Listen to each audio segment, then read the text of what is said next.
That's the conversation up front is I'm going to expand my corporate housing business. I asked them if I can operate out of their place. And I say, well, your place is going to look great because I got to keep it well maintained and keep it sparkling clean to stay in business.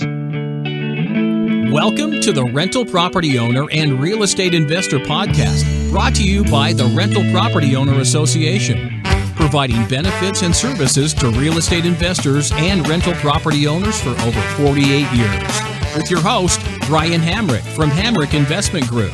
This episode is sponsored by Green Property Management, managing everything from single-family homes to apartment complexes in the West Michigan area. Find out more at greenpropertymgt.com. And RCB and Associates, helping real estate investors and small business owners navigate the complex world of health insurance and Medicare benefits at rcbassociatesllc.com. Hello and welcome to episode 194. My guest today believes that the landlord profession is overdue for a revolution, and that the business model of covering mortgage and operating costs by charging rent is no longer sufficient. Al Williamson is known as the world's first landlord scientist, and he's on a quest to help other landlords maximize their cash flow through alternate income streams, such as short-term rentals, extended stay Airbnbs, and corporate housing. He's also written a book called 40 Ways to Increase the Net Income of Your Rental Property, and he's here today to expand your mind when it comes to making money.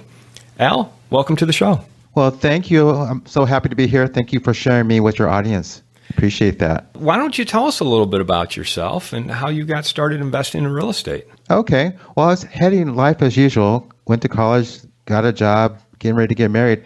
And at a church picnic, a older gentleman, pulled me aside and he said, why don't you think about duplexes instead of buying a house for you and your bride? And that started me to the library. And I read from one side of the book aisle to the other side, all on rentals and things like that, landlording. And I said, man, this comes pretty natural to me as a civil engineer. I like the numbers, I like the algebra, I like this thing called forced appreciation a lot. I saw that.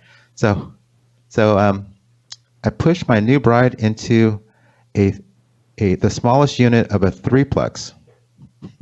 You literally pushed her in. Yes, and locked the doors.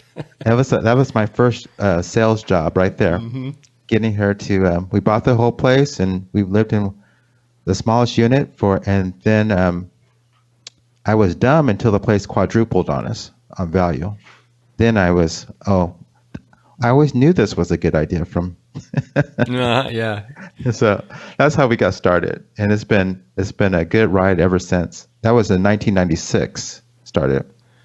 Wow. Okay. So, civil engineer. Why is it that as a civil engineer these concepts appeal to you?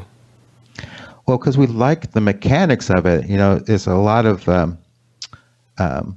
variables that we can levers you can pull. For example, if you slash your vacancies rate, and that's going to improve your net income, and also if you help your tenants, one of my favorite things is to help your tenants save money and capture some of that savings for yourself, such as helping them coordinate Wi-Fi associations together. And that also heads to your net income. So all those types of things of just driving net income is what I really, really like. Also, same with preventative maintenance. If you routinely add drain openers, there's lots of biological friendly ones now, and just put that in your laundry room for your tenant to grab, then you're eliminating your plumbing costs, your declogging, and all those expenses with changing out pipes and working underneath the sink. All that stuff is preventable. You just don't wait for the clog. You take action before there's a clog. So it sounds like you look at all the different components of income and expense and figure out ways to tweak those so that you can increase your net income. Absolutely. That's the name of the game, right? Now, is that why you're considered the world's greatest landlord scientist? Yes, it is. In fact, I'm the only one, and it's because I experiment with those things, and I kind of write down what doesn't work and what works, and that really suits my personality the best. I'm not good at repetitive stuff. Yeah, so let's talk about that. Give us some examples, because you wrote the book, 40 Ways to Increase Your Net Income. Yes. Talk about your book and some of the ways that you have suggested to landlords that they can increase their net income. Okay. So I started off doing things documenting things I was doing, and then I started documenting things that other people were doing too. So I can tell you about both. One of them is dropping in storage units if you have some unused land. There's lots of opportunities outside of your rental that you can monetize. They have some prefabricated storage units, oftentimes 10 by 20, that you can convert into two 10 by 10 storage units with roll-ups. And oftentimes that slips through permitting requirements, because for temp structures, so you can just drop those onto your multifamily parking lot if you can find an unused space, and there you go. You got $80 to $100 per storage area that you can rent out to increase your net income, and all secured by leases. You can rent it to your tenants or to your neighbors, and it goes right to your bottom line. And those things are typically $4,000. They don't have to be. They can be a used storage container. Works great. Yeah, I was going to ask you, what's the economics of that? So you can pay. So for $4,000, you can buy one of these, dropped in type storage containers. And what is it? It looks like a 20 by 10 type unit that you can split 20 by 10 to two 10 by 10s. Yep. How long? So $200 a month. Okay. Times 12, and run that for a year. And if you have 5 units or more, it's going to dramatically affect your value of your property. Yeah. It seems like the payback on just one of those units would be under 2 years. Yep. Okay. And have you done that before? Have you actually seen that in action? I've seen that in action. I almost took down some fence line on a property that I had. It was a single family house, and I was going to take down it had an alley behind it, and I was going to take down a little bit of fence line and put this right there on the edge. But I ended up selling that house. Now, if it was a 5 units or more, I would have kept it. But I'm a multifamily type of guy. Under that circumstances, I didn't do it. But I've seen it in many other locations. You see it lots in commercial places. Storage is nothing new for multifamily locations, but so that's where it works. I wasn't able to use it myself, so I don't have a success story. Tell us some other tips that you have that can help increase net income. Well, one really easy one is Wi-Fi. Oftentimes, tenants and neighbors, they are in their own silos, having their own internet connections, and oftentimes paying $50 to $100 a month for their very own, and not using a fraction of it, because that's just the way internet works. So in my 8-unit building, where I do all my experiments, when fiber optic came to that area, I took one unit, and I hooked up with something called Google Wi-Fi, which is a bunch of repeaters that kind of dish out internet Wi-Fi in a smart way. So if you have your handheld device, they would give you less Wi-Fi, because that's all you needed, than someone who is streaming a movie on their smart TV. So I was able to provide adequate Wi-Fi for everybody, so everyone's happy, all 8 units, and cut their bills from $80 each down to basically $20 each. So everyone was happy, and I just kind of wrapped that into the rent. And I'm also able to reach my neighbor and get $40 from her as well. So this thing that cost me $80 per month is now a big money maker, and I have it's also happy tenants, as well as I'm able to get money from my neighbors as well. Wow, how many units is that? This is 8. If you are thinking of leaving your W-2 job and becoming a full-time real estate investor, one of the greatest costs you must consider is healthcare for you and your family. When I made this transition 5 years ago, I found the whole healthcare insurance process to be confusing and frustrating. That's why I'm glad I met Chad Creasy at RCB and Associates. Chad is a professional healthcare insurance agent who helps real estate investors and small business owners understand and choose their best healthcare options. And best of all, his services are covered by the insurance company and won't cost you a dime. If you are expecting a change in your healthcare insurance coverage for any reason, or losing employer coverage or transitioning into Medicare, then you owe it to yourself to contact Chad Creasy at rcbassociatesllc.com. So 8 units, and you're getting 20 per, so that's 160. 160. It's costing you 80, so you're making $80 a month plus $40 from your neighbor. So that's $200 a month that you're making. $200 a month, right? Well, actually, and then after paying the 80, that's $120 a month. So that's pretty good. Yeah, and your tenants are happy. They're getting enough bandwidth to watch their Netflix and play their video games. That's it. I even have one unit has 3 children there, so they're on it all the time, and still no complaints. So that's an easy one people can use to increase income with very little out of pocket. Great example, and it's funny because people think, oh, we need the gigabyte internet, we need 100 megabytes per second, but really to watch Netflix, you need about 3 megabytes a second? That's correct. Yeah. Yeah, and I'm not sure what gaming takes, but the average person is probably using less than 15 megabytes per second, or average family, absolutely. I should say, is using less than 15 megabytes. That's generous. Yeah. And so it's been a great marketing job on people selling you more and more of what you can't use. It's almost, if you think of like water coming to your tap, you can only use so much, but there's a abundance more. Mm-hmm. Yeah. Is it also a great leasing incentive where people know that, okay, well, for $20, they can get Wi-Fi, whereas anywhere else they go, they're going to have to pay $80 or more. Yeah, they're going to have to buy it on their own. I just include it and talk about all-inclusiveness.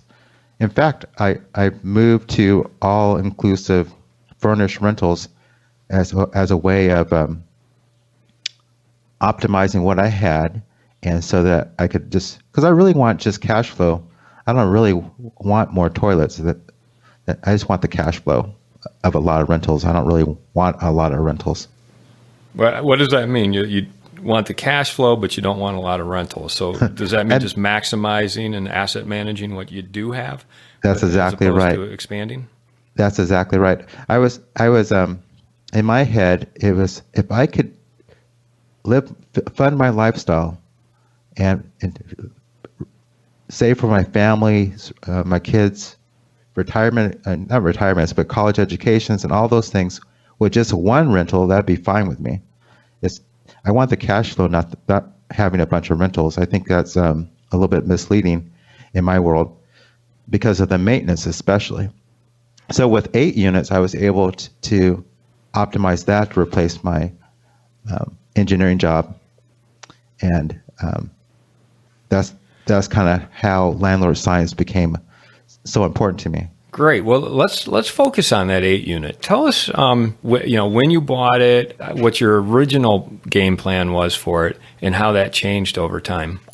Okay. So that 3 unit building that quadrupled, it happened to be in a revitalizing neighborhood. So I said, let's do that again, but let's get in on the ground floor. So Al, by the way, what area are you in? Where are you investing? We're in Sacramento, California. Okay, good to know. We bought into a troubled neighborhood. We bought the location where there was the gang headquarters, and there's prostitution going on, and lots of drug dealing.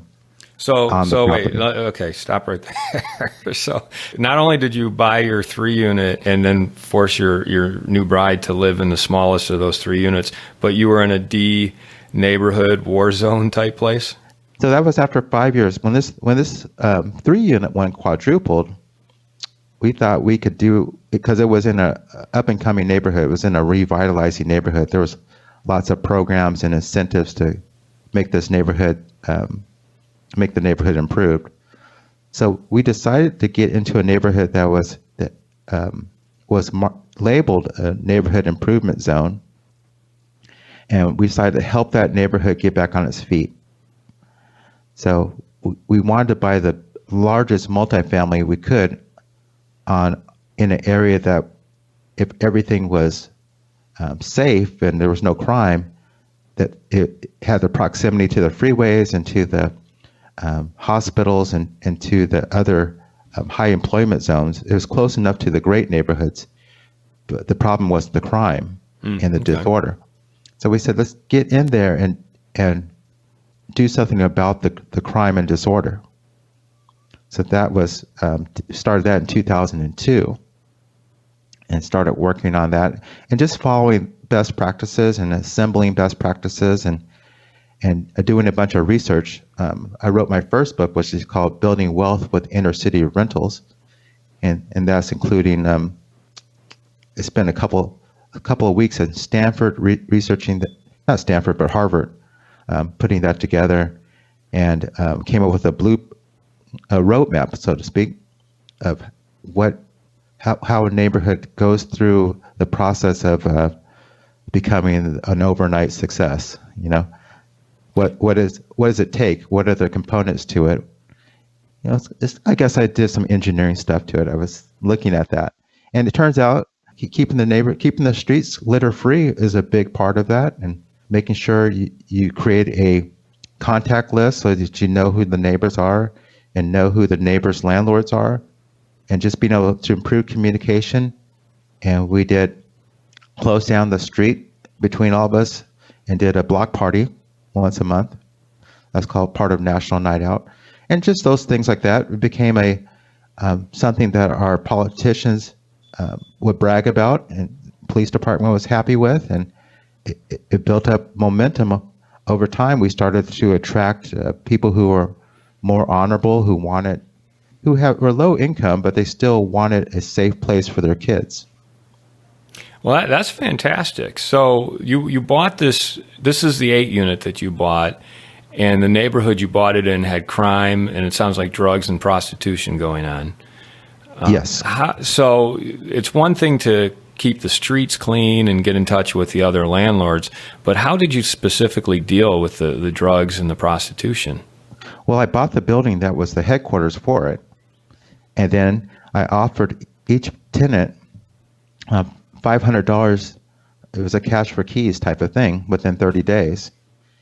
And then I also gave them a good reason to tell whoever they're moving into, a place where they're moving, is to tell them that the new owner was required to remodel and take care of some code violations, so that they had to move. So I gave them, first they couldn't move. First of all, they were on public assistance, a lot of them. And then they couldn't move because they didn't have a security deposit in cash. They didn't have any savings at all. So it was financially impossible for them to come up with the $500 that they needed to make it for a deposit. So that's why you gave them $500 cash for keys, so they'd have that security deposit? Yep, that's what they needed. They needed to seize the plant. So no matter how mad I got at them, or eviction process or whatever, would not take care of that $500 deposit requirement that they needed. I'd like to take a moment to tell you about Green Property Management. Not only do they manage everything from single-family homes to apartment complexes in the West Michigan area, they also manage my entire portfolio. So I can tell you from personal experience that their unique flat fee management style is worth a closer look. If you feel that your property isn't operating to its fullest potential, then Green Property Management can help you take a holistic approach that will save you money, eliminate your headaches, and increase your net income. And if you're a property manager interested in applying Green Property Management's model, give them a call at 1-866-95-GREEN or visit them on the web at greenpropertymgt.com. It sounds like you had to empty the building then in order to turn things around. Oh, absolutely. How quickly were you able to do that? We had one straggler, so it was 60 days. Most people left in 30 days. So what's the economics of that building? Like, how much did you pick it up for? And I picked it up for $340 back in 2002. and it's appraising for like 1.3 now. So you've added quite a bit of value. Yep, quite a bit of value. Not only did the market change, but I went from $400 per month for a one-bedroom unit at the time when I purchased it to doing extended stay corporate rentals in that same unit, and it brings in $1,800 per month. So it's quite a spread. Okay, so let's go there now. So you it sounds like you turned this building around, and very likely you turned the neighborhood around too. Definitely my block. There's no question. The key was I purchased on the fringe of the good and bad neighborhood. So all I had to do was get my block looking good, and that would move the definition of where the good neighborhood started. All right, so you're pushing and those that snowballed. edges out. It did turn into a very successful neighborhood, but I was mostly focused on advocating for my street and then the rest of the neighborhood in the near me. And how long did that process take to where you would turn that neighborhood around? That was a consistent, I would say, a good 4-year effort before. Well, the thing I've learned. Well, first I didn't have the roadmap at the time. I put it together, so if other people wanted to copy what I was doing, they wouldn't have to start from scratch like I did. And a consistent 4 years of effort. Often now these people in these neighborhoods, they're used to folks starting stuff, but not used to people finishing things. They're used to a new initiative and it fading out before a year is over. They're not used to someone staying and sticking and yes, seeing all those things that are involved to grind it out over time. And then, because it takes a while before people trust you enough to follow you. Yeah. So that's why it's not a add water microwave type of thing. You have to commit yourself to leading that neighborhood and advocating for that neighborhood and showing up when something bad happens, is showing up with flowers to neighbors and building trust over time. So it sounds like you were successful in turning this neighborhood around, turning this building around. At some point, you realized, hey, just charging monthly rent is not the highest and best use for this property. Talk Yes. about that realization and how it struck you and how you were able to figure out what the highest and best use was. Well, I was being a very careful landlord, just trying to do work myself, repairs, and trying to make sure my units looked nice. And I was noticing that the cost of maintenance was eating up a lot of my income, my theoretical income that I was getting. I was making a nice income, but then I didn't want deferred maintenance. So the automatic hinge of my gate, that's costly. That's $2,000. Replacing a window costs money, and hot water heater or whatever. So I was like, there's got to be other ways to earn income besides just traditional rents. I don't know of any other business that doesn't try to diversify their income besides traditional landlords. I mean, and there's a little bit, people talk about a laundry machine or maybe a vending machine. I'm like, that's a good start, but there's got to be some other things to it. So I started to document and attend conferences. And at those conferences, I corner people and try to get their tips out of them. So I was trying to make it to 50 ways to increase your net income. Nice number, but I was only able to make it to 40. But out of that, I realized one thing I was trying as I was experimenting was Airbnb and doing short stays out of one furnished unit. And in doing that, I started optimizing that, and I realized that month-long stays put me into a different category. I didn't need to pay occupancy tax and my insurance. All of a sudden, I need extra insurance, or there was a lot less taxing on me. And then that went from 1 month. I said, well, if 1 month's good, then 3 months will be better. And I started extending out there. Anything less than 1 year, I was wanting to focus on. If someone wanted a furnished rental for if they were on a temporary assignment. And from there, I realized that people paying out of their own pockets for the stay were much different than people who had their employers paying for them to stay. And the people who had their employers paying were easier going, and I like working with them a lot better. I felt they had higher accountability as well. So that's what turned me on to extended stay, corporate rentals as the optimal use of my place, because those folks also need cars. They're renting cars, so I could operate in that area as well. I haven't ventured into that yet, but that's one of my next things to do. And they also had money for meals and things like that. That's another opportunity to have affiliate relationships with restaurants, and these folks that were staying had budgets that they could stay at a hotel, and if I could create a savings for them by not charging them as much as they would spend at a hotel, then they would be putting tax-free money into their pocket, and so they had a high incentive to stay with me versus going to a hotel where there wouldn't be as much meat on the bone for them. So you're saying that these people you rent to have like a stipend that they get from their company, and if they spend under that, they get to put that difference in their pocket?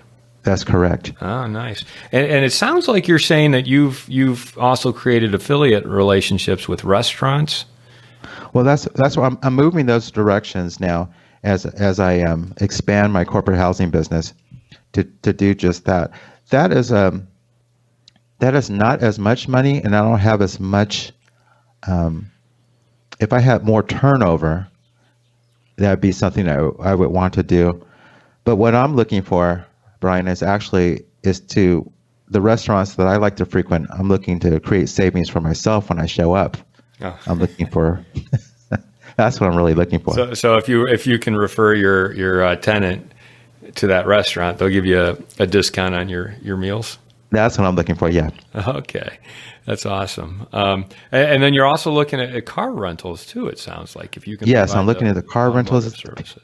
Peer-to-peer car rentals are it's kind of like the car version of short-term rentals, or the car version of Airbnb.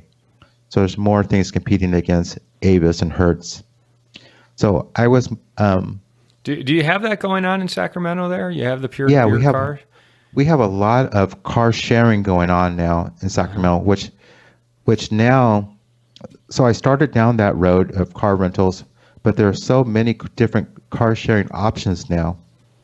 With something called Gig Car, that's right down the street, and there's more electric bikes. I used to rent bikes to my clients, especially my international students. Mm-hmm. And now there's a large bike sharing program here in Sacramento, along with scooters. So those types of things have put me out of business with bikes and scooters. And I see there's so many car options now, especially as we see the move towards. If I look in the future a little bit, I see self-driving cars picking people up.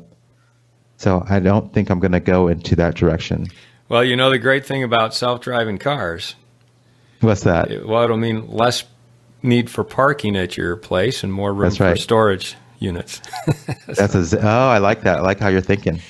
Yeah. But it sounds like technology caught up to you and ruined your bicycle rental business. It did. So there's still plenty of more things with them. I'm always looking for ways to help my tenants save money and share in some of that savings. So I'm always on the lookout for, you see more grocery stores and things like that have points and things like that. So I'm looking at how I can use those things. Mostly that rolls into offsetting my personal income or my personal out-of-pocket expenses for my household, which is still valuable to me. If I can set up any type of bartering situation with vendors that I like, my cleaner, my people who shampoo my carpets.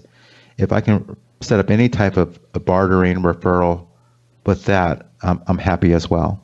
I want to talk more about the corporate rental, long-term or over 3-month corporate rental.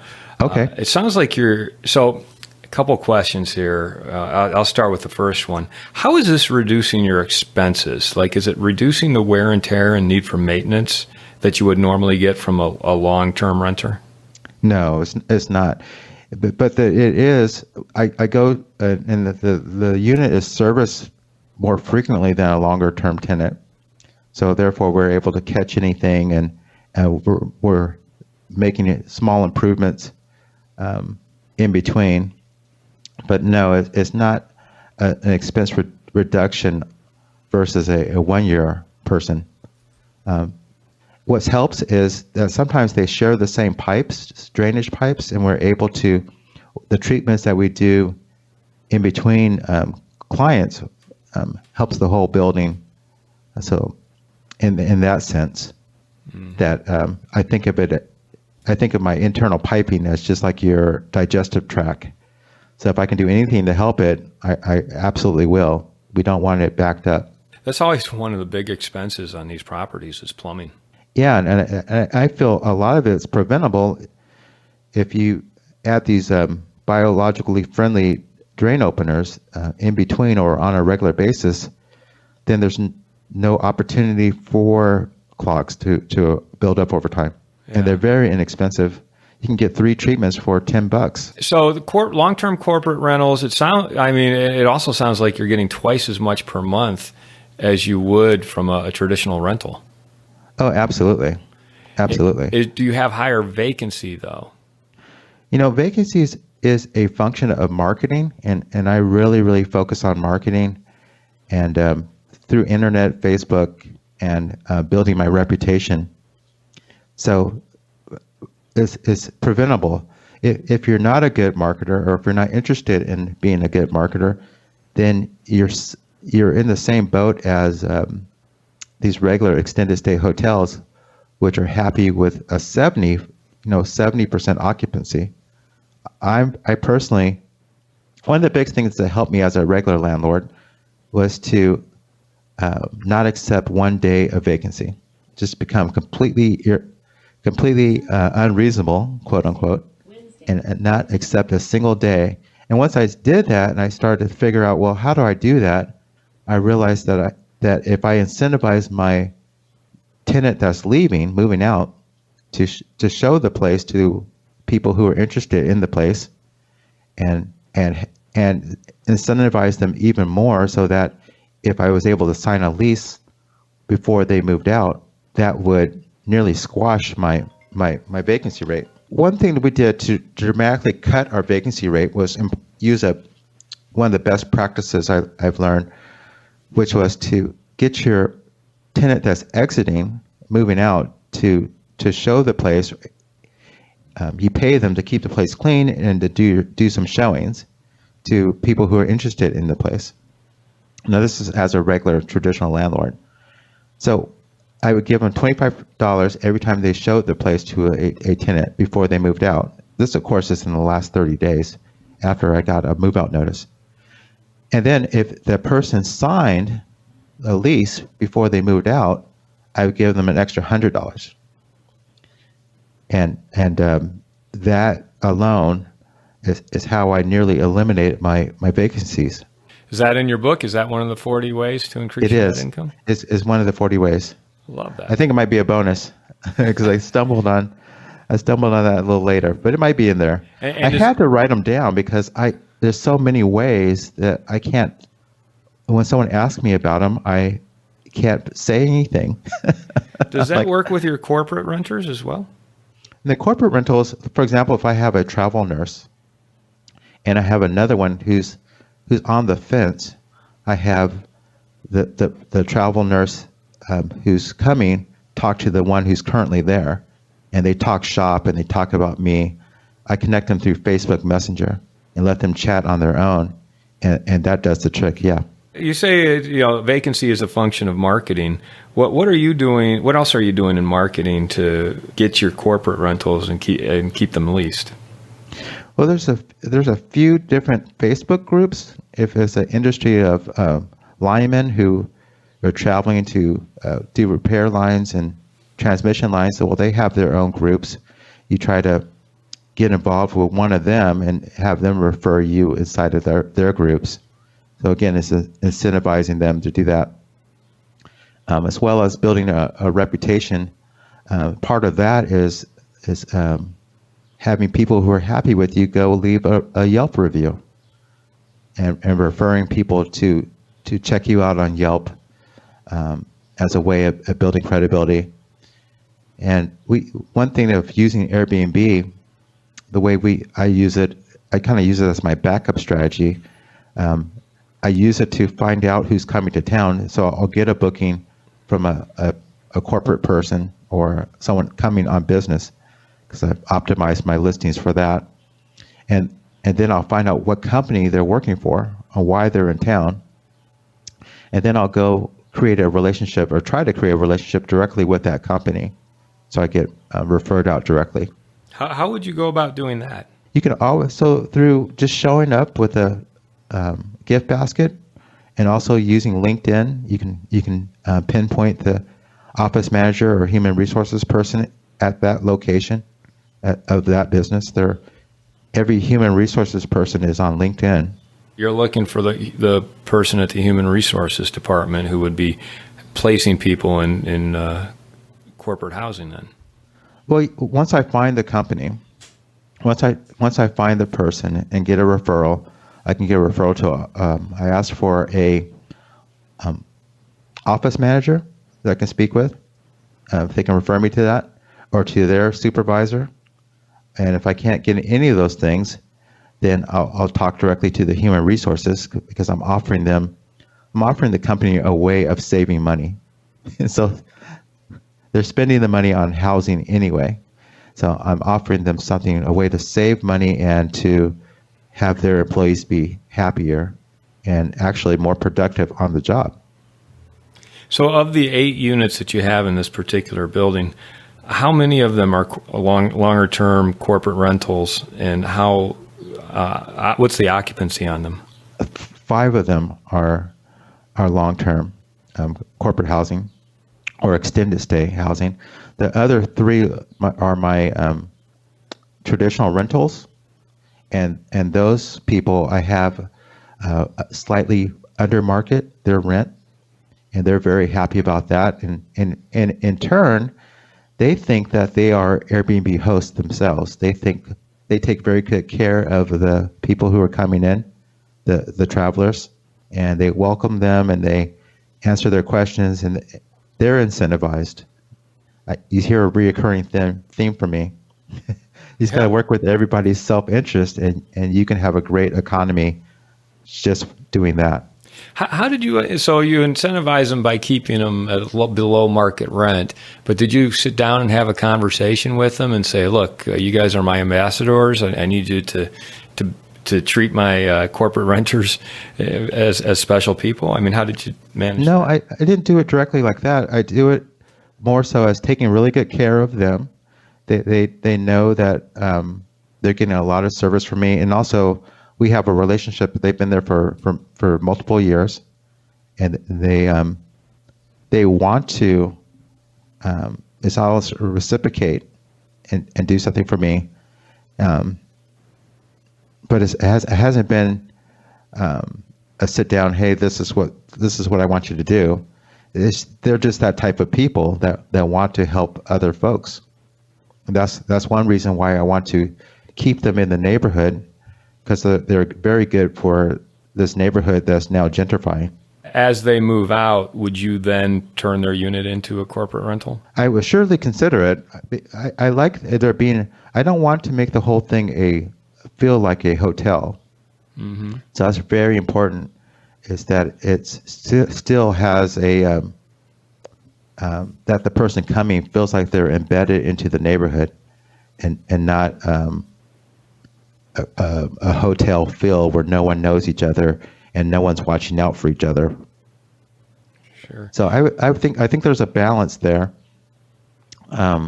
For me, having 3 long-term people, it makes it so easy on me. I would really hesitate to change that balance. It seems like it's a great balance, and if I need more income, what I do, or if I want more income, I just rent someone else's traditional rental and turn that into a corporate rental. Have you done that? I have 9 other of those type of situations right now. You don't own the property. In many ways, you're subleasing the property. Yeah. Mm-hmm. You can think of it like that. Uh-huh. And the people that you're renting from, are they aware that that's what you're doing? Oh, absolutely. That's the conversation up front, is with high integrity, is I'm going to expand my corporate housing business. That's exactly what I'm exactly doing. And I asked them if I can operate out of their place. And, and I say, well, your place is going to look great, because I have to have it look great. And I'm actually more in tune with the landlord's self-interest, because I got to keep the maintenance, keep it well maintained, and keep it sparkling clean to stay in business.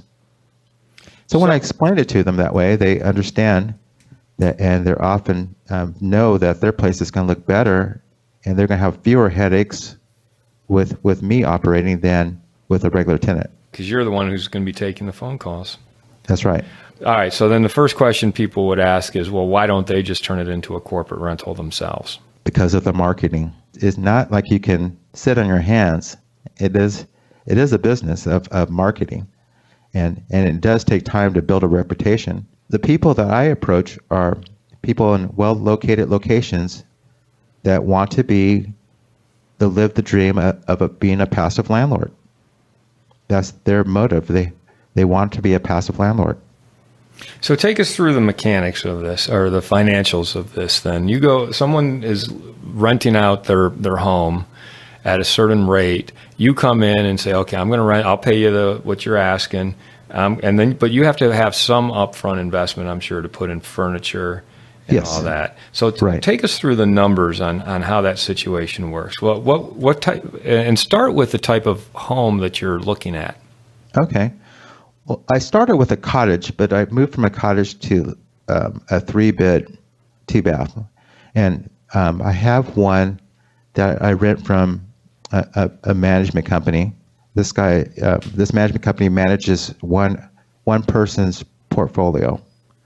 And I rent it from him around $1,565. That's what the rent is. And then it's around $350 of expenses. That's lawn care, electric, gas, and Wi-Fi. Okay.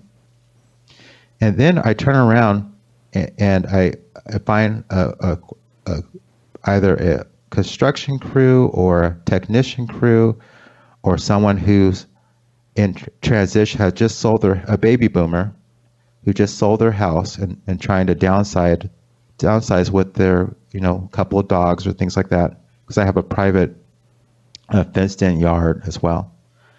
And they're used to, and they're expecting to pay $100 a night for housing. And if you have a construction crew, more people, they're on prevailing wage in these construction jobs. So each person has a $70 to $100 per night prevailing wage budget already. So we rent it out, starting at $3,000 for a month for furnish. So there's a lot of margin in it, and they're delighted to pay that. And we're actually now $3,100 is my minimum. I'm inching that up. But they're delighted to pay that because they're saving a ton of money from a hotel.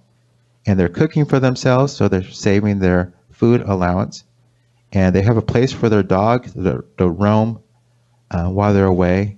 They have a garage to park it in, a washer and dryer in their unit. They're absolutely delighted. And the person I'm renting from knows I'm keeping the place clean. They're proud to have it there. So we have a triple win. And I'm proud to take the profit from that. You're proud to take the profit. I love that. I have no problem taking as much profit as I can because I'm creating a huge savings for these people. Yeah, you're creating value all the way around. What about the cost of furniture? Just putting the furniture in. Are you renting it? Are you buying it and putting it in there? Because that's got to be a sizable amount. Yeah, it's a sizable amount. It typically takes me 6 to 7 months to break even. So I always look at it. How much am I spending? If I'm going to spend it all new. So you're spending $6,000 to $7,000 on furniture then? This is also TVs and clocks and rugs and pots and pans. Pots and pans. So that's we typically keep it down to we try to do everything for $5,000. As much as now that's typically we do a lot of 1 bedrooms, comparable to a hotel. So that would be I'm thinking of first month's rent, security deposit, and furnishings. So we try to keep it all to $5,000. Mm-hmm. And our spreads are typically around $750 of net after all per month. So it's a quick break even. And what we do, my business model for my corporate housing company, doing this arbitrage type of thing, is to save all the proceeds and use those proceeds to set up the next one. Okay. So you get flush on one property, and then you start taking the profits and putting it into the next property. Is that right? So that's how we took my partner and I, we both put in $5,000 to seed this thing, and now we're up to 9 of them, and we both now take a salary, and we're also doing some setting ourselves up to purchase some property as a business now. So that shows you how you can, by optimizing a rental, forcing yourself to figure out how to cut expenses and increase net income. Are you, as you tie up these houses and sublease them out, are you tying them up for 2 or 3 years, or does the owner of that house have the right to not renew your lease after 12 months? Yeah, they have the right not to. We started off with these, especially when it's a new person we're dealing with. We try to set ourselves up just like a regular tenant. So they're used to 1-year leases. So we set ourselves up like that, and we modify the lease a little bit to strike anything that says no subletting. We add a little addendum saying we have the permission to sublet, or we say operate our corporate housing company from the premises. So we have permission in writing to do that. And then our job is to do such a great job, keep them delighted, that what happens is they offer us more places, and so do their friends. So we like it so that we like it doing that way.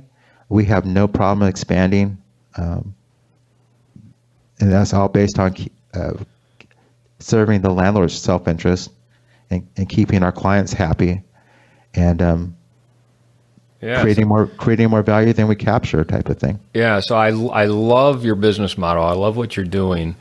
Now, there's a lot of people listening to this who are saying, "Well, you can't do that in our community because it's not Airbnb friendly or corporate housing friendly." What do you say to that? I say that there's a couple of things I say. One is the subleasing clause is just like a pet clause. It's all negotiable. Okay, and then most of the city ordinances that I come across, because this is something I coach people on all over the country, define short-term rentals as 30 days and less. Okay, so we do only 31 days and longer. So we're completely out of that loophole. Even when my city called me, they say, "Hey, we see your Airbnb listing. We don't see you have a license." I say, "Well, I only do 30 days and longer. According to the city ordinance, I do not need a license." And they say, "You're correct. And would you add a sentence to your listing so that we don't get confused, say, for 30 days and longer only?" And I say, "Yes, I'll do that. I have no problem." And all the people I coach have no problem doing that.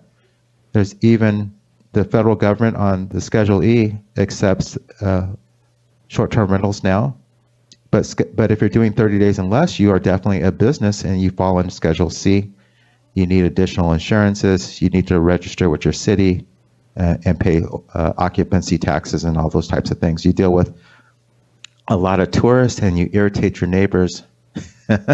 So we stay completely out of that. Because you're 30 days or longer, Extended stays only. Yeah. You don't have a lot of the issues that people doing traditional short-term rentals have. Exactly. And Brian, if you are on an assignment, say you're working on a political campaign or you're setting up a new office, and you're going to be there for 3 months, and you have the option of staying at a hotel, extended stay hotel with a mini fridge and two burners and a tiny little microwave, or for less money, staying at a full house with a garage and full stock pots and pans, oven, washer and dryer, for less money so that you can put money in your pocket. Which one would you choose?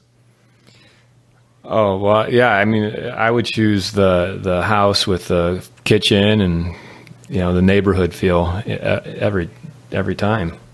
And more because of cloud computing and laptops and teleconferencing like we're doing now, even video conferencing, more businesses are sending their staff to different locations, and people are operating from all over. They're even traveling while they're working. So that's a growing trend of the digital nomad that we decided we were going to service that emerging market. And because hotels simply can't compete with us. There's no way. People don't want that any longer. So what would you say, Al, is your niche? Is it the longer term extended corporate rentals, Airbnb? How do you define your strategy? Yeah, it's definitely extended stay corporate rentals is my strategy, and how just a few of those. Actually, if you can just do one of those, then you're having people wanting to invest in you, and you have people offering you the property. So just get one. I teach people how to get one under their belt, and it changes their entire life because they can quickly scale and get their money back, of their initial investment back. And in my mind, the traditional landlording is a saturated market. Everyone's doing it. Traditional unfurnished is just saturated. And then there's more and more people doing Airbnb. It's becoming mainstream, doing short-term stays less than 30 days. So I want to be like Goldilocks. I want to be out of that. I want to be if you're staying 2 months to 7 months, you have it's underserved market. So, and if you're corporate, I want to reach out to you. But if you are a tourist, then I'm not interested in that. Extended stay corporate rentals is what I found in my research to be the optimal spot. Any advice for people listening who are interested in getting into that niche? Oh, lots of advice. I mean, I have a... Read your book? Is it in your book? Well, the book, I have an online course that teaches people. I coach and train people on how to do this, as long as they're not in Sacramento. I don't do any coaching and training in Sacramento, but yeah, I have lots of resources on that. But essentially, is that, Brian? It's essentially that you furnish a rental, you recruit a corporate person, and you figure out how to market to them.